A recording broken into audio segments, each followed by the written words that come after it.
Any person who is willing to die for this country can be a SAF trooper. I am not saying na gusto namin na kapag SAF ka, handa kang mamatay. Hindi. Ang sinasabi lang namin, handa kang mamatay. Pero kung ayaw mo mamatay, tuturuan ka namin para maiwasan mo na ikaw ay mamamatay.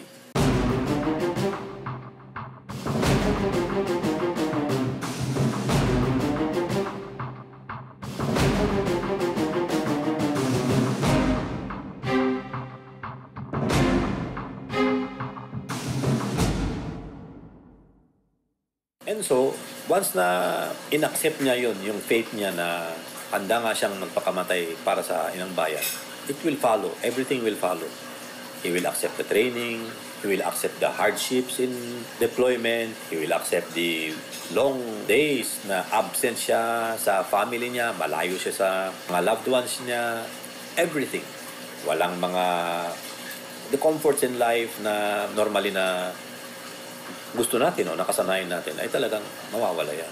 Yun ang sinasabi ko na special attitude ng isang SAF trooper.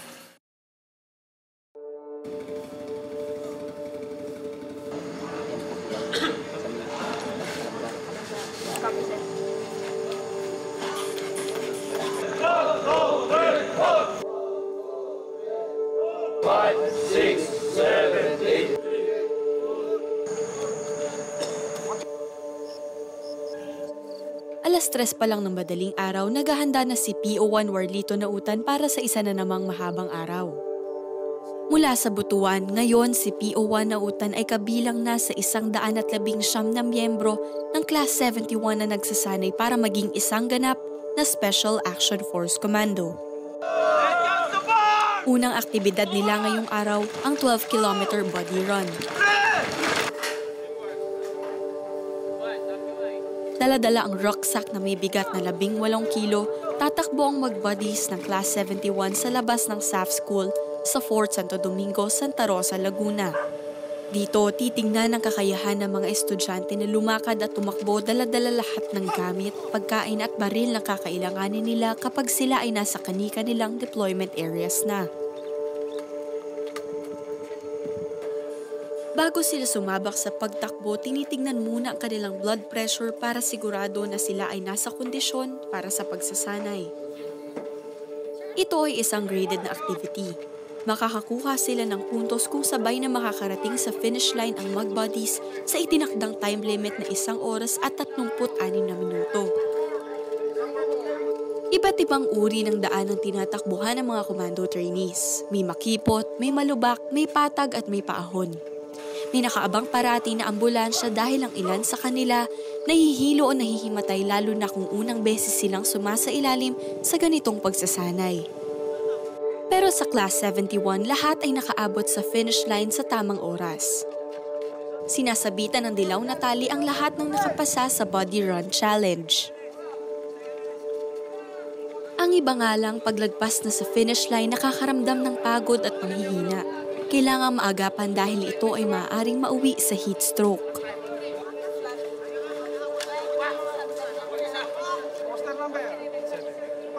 Kagaya nila, sila Inspector Gamad at PO1 Galbiso ay nawalan ng malay noong unang beses silang sumabak sa equipment run. Pero ngayon, parang wala na lang ito sa kanila. Parang wala na lang nakakapundo kami. May dala kami na Dito sa makasaysayan na Fort Santo Domingo, hinuhulma ang mga commandos na bumubuo ng elite na puwersa ng Philippine National Police. Mahigpit ang seguridad sa kampo. Ito nga ang nagsilbing pigitan dati ng mga high-profile detainees kabilang sina pork barrel scam suspect Janet Lim Napoles at pinuno ng Moro National Liberation Front na si Nur Miswari. May 5 phases ang commando training na tumatagal ng 6 na buwan hanggang 1 taon. Lahat ng kasali sa training ay tumitira sa tinatawag na tent city. Gawa lang sa trapal kaya napakainit sa loob ng mga tent. Dahil sa pamumuhay at hirap ng training sa loob at labas ng SAF School, lahat ng mga estudyante pagtagal ay nag-iiba ang itsura. Umiitim, humahaba ang buhok at pumapayat. Karamihan sa mga nais pumasok sa SAF ay mula sa probinsya tulad ni PO1 Jimbo Pesillas. Namasahe siya mula Zamboanga, Sibugay papuntang Maynila para magbakasakaling matanggap sa recruitment ng SAF. Gastos kayo kay pagkuhan pa lang sa mga papilis. Lisod jud kayo ang pangita pa og kwarta, pangita og trabaho, pero gumikan sa ako ang mga pangandoy, ako ang gibuhat ang tanan ug ang akong pamilya ni suporta pod nako. Bisan dako mi og gasto, mao ra gyapon giagwanta ang tanan para lang makabot na mo ang mga pangandoy sa kinabuhi. Ito pong sa pangarap ko po, kaya po ang kinuha ko po na kurso po ay criminology para po makamit ko po yung pangarap ko talaga sa buhay. Buwis buhay na obstacle at rope courses, marksmanship at physical fitness exercises, combat skills at mission planning ang ilan sa mga kasanayang hinahasa sa SAF School. Siguro po sa umpisa, nangangapa po kami dahil hindi po namin alam kung kailan namin lalakasan and saan namin bibilisan. And then, meron din mga obstacle na hindi namin alam na pag halimbawa, nadulas kami or babalik kami. Hindi pwedeng pagkamali ka sa bawat obstacle, kailangan smooth siya na matapos mo. Bahagi ng pagsukat ng combat skills nila ay ang close quarter battle exercises. Paghahanda ito sa mga commandos kapag sila ay sasalakay sa mga safe house o sa kahit anong saradong lugar. Ang mga estudyante mula sa iba't ibang katayuan sa buhay, mapagraduate man ng Philippine National Police Academy o mga non-commissioned police officers, ay dumadaan sa pare-parehong training. Pero ang pinakamahirap, Most challenging part of the training, the tough subjects, marksmanship, especially during the confidence firing. tahimik ang lahat habang naghahanda ang magkakapareha sa confidence firing. Buhay ng isang kasamahan nila ang nakasalalay, kaya dapat sigurado, dapat asintado.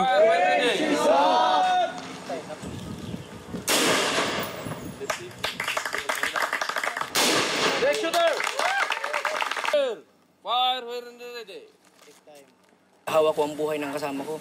Isang pagkakamali ko lang, tiyak na mamamatay siya. Kaya nga tinawag na confidence firing. Kasi may confidence ako dahil sa training na nakuha ko sa komando na tatamaan ko talaga yung dalawang balon. Once na nag-miss ka, mawala yung confidence ng body mo na tumayo sa'yo sa harap. Ganun yung consequence kung sasablay ka, mawalan siya ng confidence na ma-perfect mo yung tama mo. Sa training tumitibay ang brotherhood ng mga SAF commandos. Mula umpisa ng commando course, sila ay pinapartner na sa kanya-kanya nilang bodies. Sila ang magiging magkatuwang hanggang matapos lahat ang pagsasanay sa SAF school. Sir, kung kayo malagay kayo sa parehong delikadong sitwasyon and one of you has to give up his life, are you willing to do it for your body? Yes, ma'am. Sa training pa lang, nabibuild na yung camaraderie namin ng mga body namin.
sa mga estudyante na pati sa hapagkainan walang iwanan. Bawat galaw nila dapat ay naaayon sa utos ng kanilang instructor.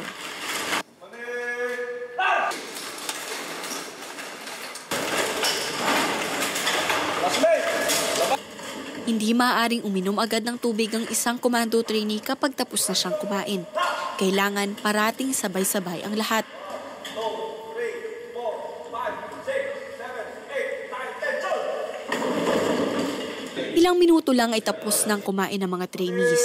Sa bilang ng 10, dapat nakalabas na sila ng mess hall.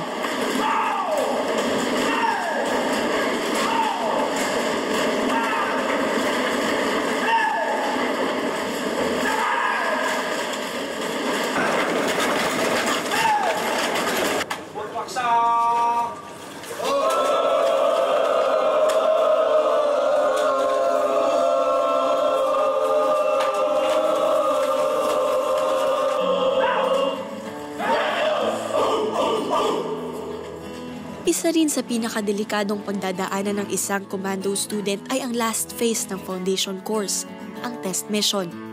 Dito, sasabak sila sa aktwal na operasyon para ma-apply nila ang kanilang mga natutunan sa training. Masusi ang paghahanda para sa test mission. Kapag pulido na ang plano, maaari na silang umalis sa Fort Santo Domingo at sumabak sa aktwal na misyon. At sa pagtatapos ng mga bagong SAF commandos, makakamit rin nila sa wakas ang Black Beret. Ang Black Beret, ito yung symbol na graduate ka ng komando. So, bihira lang yung nagkasuot ng Black Beret. Pag di ka graduate ng komando, hindi ka pwede magsuot ng Black Beret. That makes the SAF trooper different from other PNP.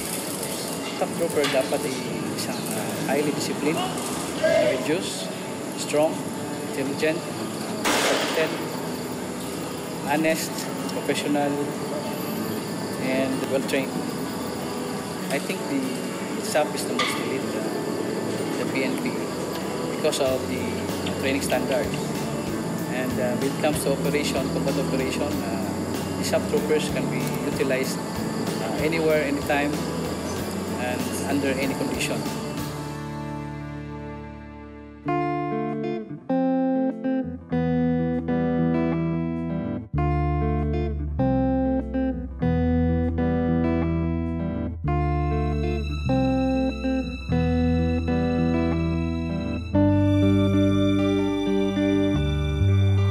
Nagsimula ang lahat nang tayo ay sakupin ng dayuhan, gamitan ng kalupitan at ng karahasan at di nila natagalan. Kalbaryong pasampasan, kaya't nagpa siyang mag-alsat, ang pwersa nila'y tapatan. Dito nabuo ang katipunan, dugo at pawis nilang kanilang ipinuhunan para matigil at matapos na ang pang-aapi. Damdamin gusto ng sumabog dahil sa sobrang hapdi, dahil sa sobrang tindi na kanilang naranasan. Sa kamay ng mga mapaniil na dayuhan, sakit sa kapangyarihan kailangan ng iligpit, gamit ang bagong hasang sundang na sukbit. At ang isa'y may bitbit sa kanila pakikipaglaban, bandila nasa gisag ng kanilang katapangan. Ito ang naging inspirasyon ng hukbo upang lumaban hanggang sa huling patak ng dugo para sa bayan. Di mo ba nakikita?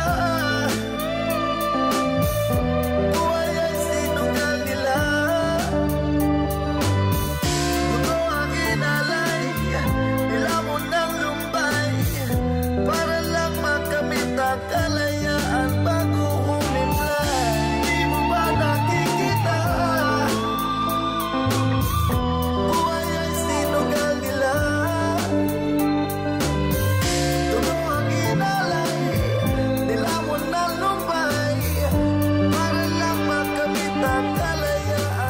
Sa kabila ng trahedyang nangyari sa mamasapa ng Maguindanao, 1 taon ang nakalipas. Daan-daan pa rin ang nagnanais na pumasok sa SAF. Hindi lahat ng tao ay handang dumaan sa ganitong paghihirap para lang isugal ang buhay nila sa huli.